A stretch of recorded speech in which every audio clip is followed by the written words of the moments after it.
हरि ओम।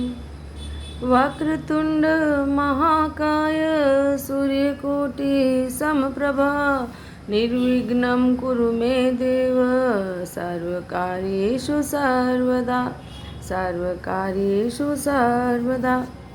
बोलो गणेश जी महाराज की जय।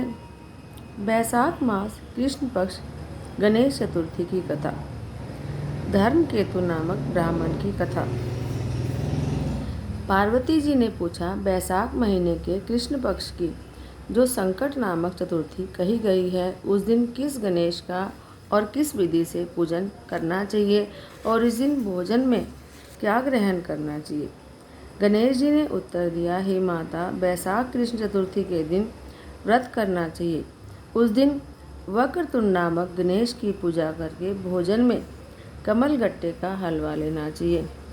हे माता, द्वापर युग में राजा युधिष्ठिर ने इस प्रश्न को पूछा था और उसके उत्तर में जो कुछ भगवान कृष्ण ने कहा था, मैं उसी इतिहास को सुनाता हूँ। आप श्रद्धा युक्त होकर सुनिए। श्री कृष्ण बोले, हे राजा युधिष्ठिर, इस कल्याणदात्री चतुर्थी का व्रत किसने किया और उसे जो फल मिला, मैं उसको ही कह रहा हूँ। प्राचीन काल में एक रंतिदेव नामक प्रतापी राजा हुए हैं।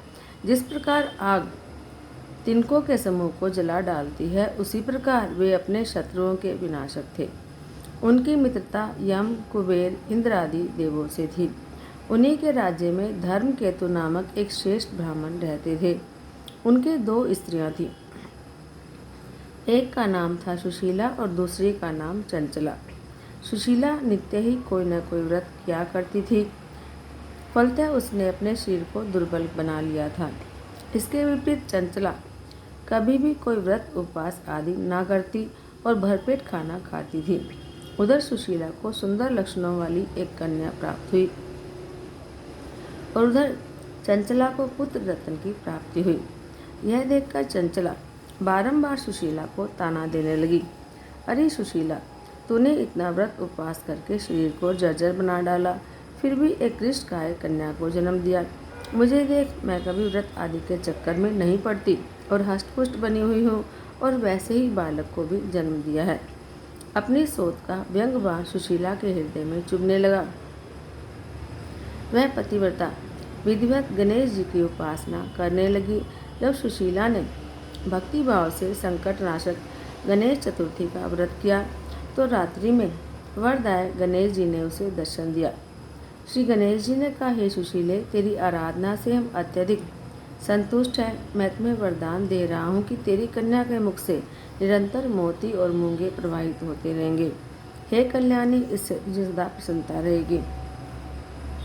हे सुशीले, तुझे वेद शास्त्र वेता एक पुत्र भी उत्पन्न होगा।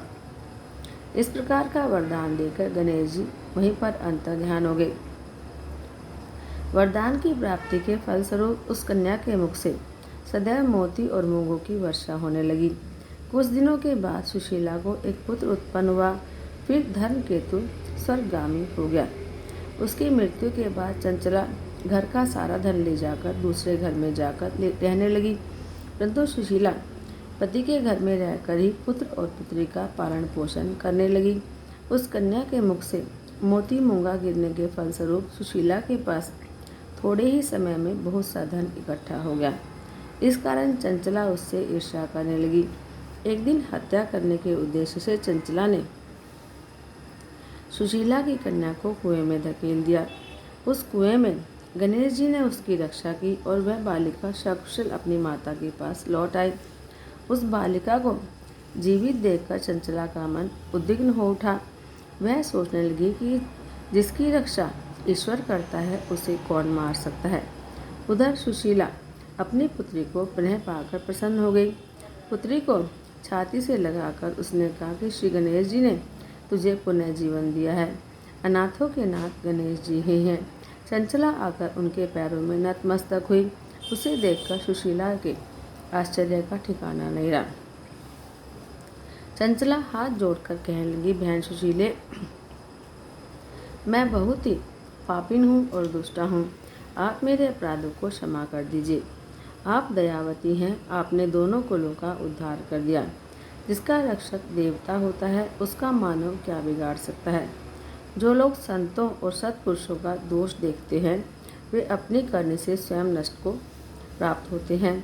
इसके बाद चंचला ने भी उस कष्ट निवारक पुण्यदायक संकट नामक गणेश जी के व्रत को किया। श्री गणेश जी के अनुग्रह से परस्पर उन दोनों में प्रेम भाव स्थापित हो गया। जिस पर गणेश जी की कृपा होती है उसके शत्रु भी मित्र बन जाते हैं। सुशीला द्वारा संकट नाशन गणेश चतुर्थी व्रत किए जाने के कारण उसकी सोच चंचला का हृदय परिवर्तन हो गया। श्री गणेश जी कहते हैं कि हे देवी, पूर्व काल का पूरा वृत्तांत मैंने आपको सुना दिया।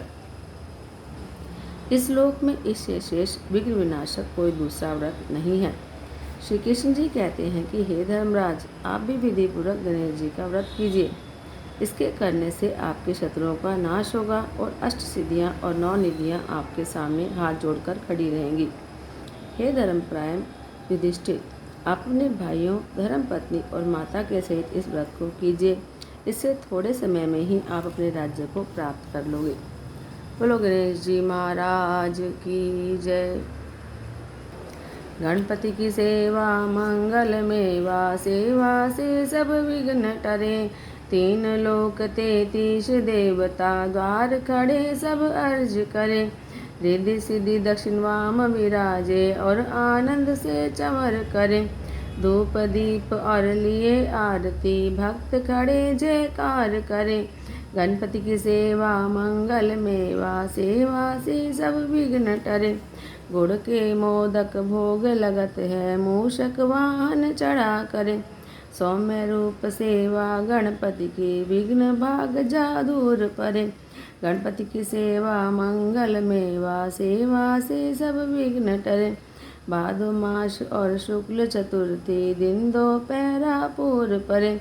लियो जन्म गणपति प्रभु जी ने, दुर्गा मन आनंद भरे। गणपति की सेवा मंगल मेवा, सेवा से सब विघ्न टरे। श्री शंकर को आनंद उपजो, नाम सुने सब विघ्न टरे। पान विधाता बैठे आसन, इंद्र अप्सरा नृत्य करे। गणपति की सेवा मंगल मेवा, सेवा से सब विघ्न टरे। देखत वेद ब्रह्मा जी, जाको विघ्न विनाशन नाम धरे।